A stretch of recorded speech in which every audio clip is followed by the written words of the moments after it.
Hello, my name is Julian and welcome back to the channel. Today I'm going to be talking about my experience and thoughts on the open beta of Star Wars Battlefront 2, specifically with the Galactic Assault gameplay, which is set on the Naboo map, or feed map, and is a series of objective-based sets of gameplay between stage 1, 2 and then 3, all of which are about stopping or advancing a droid troop transport and securing the interior of the Naboo or feed palace.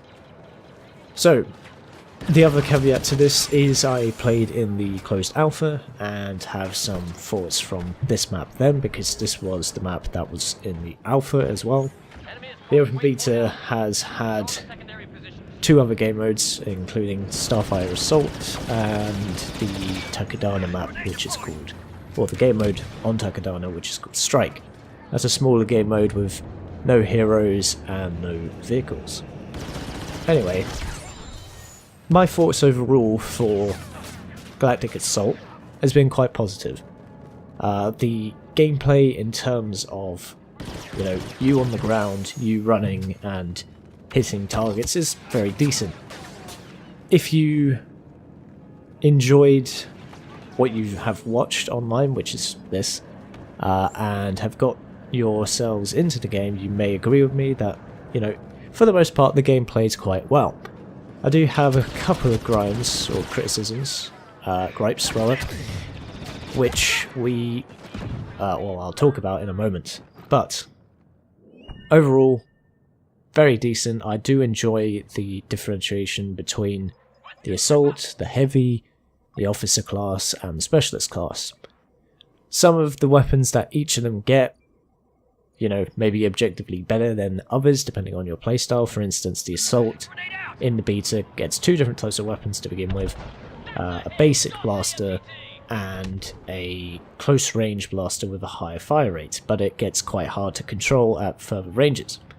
So there are different methods of control in terms of how you shoot and hit targets in the game. Of course, this is needless to say, but the sound design, graphics are very, very good, on par with most of DICE's recent projects, Battlefield 1, and of course Battlefield 1 is a lot darker in some maps, anyway, the original base game maps. This is very colourful and bright and vibrant. Texture quality very good, sound quality very good. I have nothing to say against that. Performance on my machine has been good, as you'd expect. It's quite well optimised. I do play it on full ultra, as you can see here. Those on medium systems may have a bit of a problem with the game, but for the most part I think it runs quite well. There has been a couple of frame issues when I've been loading in, so there is that. Now, to talk about the things that I don't like that I've seen in the beta are a couple of things, really. Vehicle gameplay on this map is not fantastic, especially air vehicles.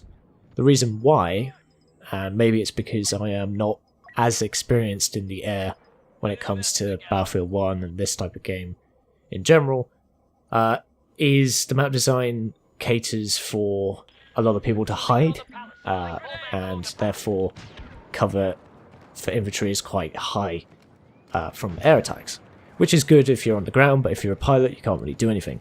However, I kind of prefer it to be as it is in terms of hiding from aircraft, because if you get constantly bombed then it's going to suck, as has been the case in certain Battlefield maps in Battlefield 1. The Rebels, as you saw, the Republic, as you saw in this gameplay, have the LAAT as a battle point system thing that you can call in. The battle point system overall is quite decent, I'll talk about that in a moment. But you can call in a LAT, and you saw earlier on how it just glides around the map on rails, and you can shoot when you see people. As I said, because of all the cover you can't really do anything, so having that on rails from a gameplay perspective isn't fantastic. I didn't really enjoy my time in the air vehicles. I didn't really play too much of the ground vehicles, but from what I understand they are playing quite well, especially the Republic's walkers, because they can get in tighter areas compared to the more powerful and stronger AATs that the Separatists or the CIS have, which have a lot more health and a lot more damage, but they can only go in the centre of the battle. Another thing I don't really like, and this is to do with the ground combat, and again, potential map design, is the fact that the second stage and the third stage is very, very chaotic, and that's great. I have nothing against the chaotic nature of it, it's just the fact when you're holding corners, sometimes it can get very frustrating to do with grenade spam.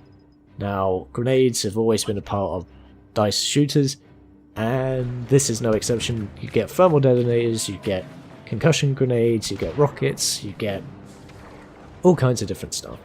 And sometimes that can be quite infuriating to deal with, especially in stage 2 and 3. But maybe it can be tweaked, I'm not really sure. Map design probably won't change for feed now. I feel like they've got a very complete version of the map. We've seen this gameplay for months now before the beta and the closed alpha was available for everyone, or for more people rather than just those at EA Play events. And Gamescom showed off, you know, the Fighter Assault. Very small events in comparison to the general player base. I did talk about the battle point system very briefly, but instead of pickups on the map, you get these points for doing actions in game, killing enemies, preventing objectives from falling or completing objectives. For instance, if you're on the Republic team, if you destroy the shields temporarily on the MTT, you'll get some objective points. If you're the officer and you buff the troops around you with your E ability, you will get some points. If you kill enemies, you'll get some points, etc. And all these points, you know, they total up, and then you can spawn in as a vehicle, like a starfighter. Again, not on this map really, in my opinion. It depends, I guess. If there are a lot of enemies in the air, and you want to fight them in a vehicle, that's great, that's fine. But most people, myself included, I think, will play as the heroes, such as Rey and Han Solo. The fact that this is set in the prequel trilogy and we have original trilogy and new trilogy heroes is a bit of a debate between players.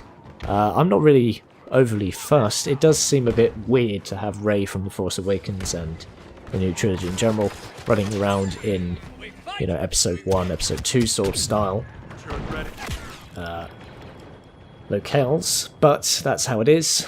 If you don't like it, well, you're just going to have to get over it. I don't think they're going to change it.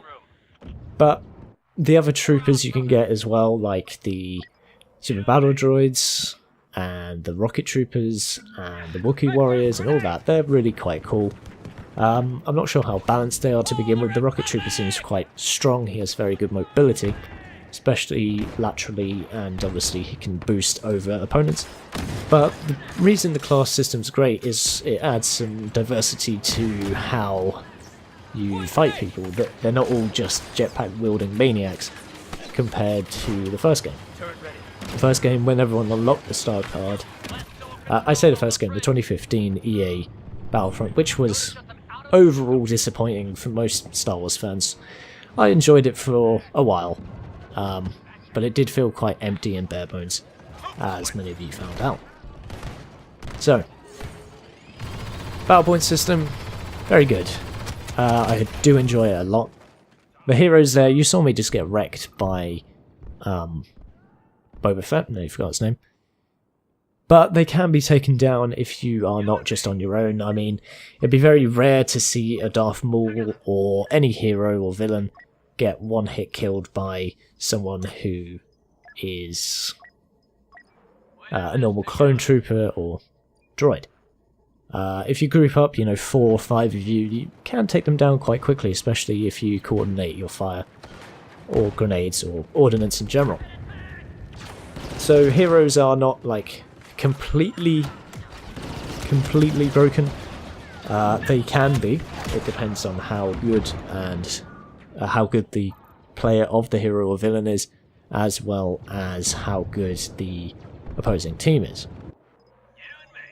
So, overall, this game mode has been quite good. So far, I think it's been quite balanced in terms of who, in my experience anyway, who wins. A lot of the time we lose, and a lot of the time we win. So, or about half, I should say. Some people claim that it's really hard to win as the droids, but if you have a good, strong push, then you can. Some people are very passive in these types of games, which means objectives aren't done.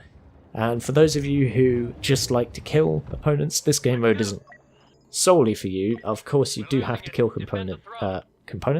opponents to complete the match. But if you don't enjoy objectives, this isn't for you, because if you don't do the objectives, you don't win, and people who do the objectives get annoyed that all their team is not partaking in it.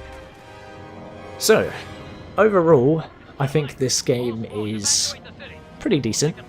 I feel that there are some, balance changes perhaps to characters that could be taken into account. But overall, I feel this Galactic Assault game mode is quite good. I think I'll be talking about other game modes in the beta, the other two game modes, Strike and Starfire Assault, in a different video, or two different videos. But hopefully you enjoyed my breakdown of my limited playtime on this map, which has been about 3 or 4 hours, or in the beta rather. And as always, I've been Julian, and I'll see you chaps and chapettes in the next one.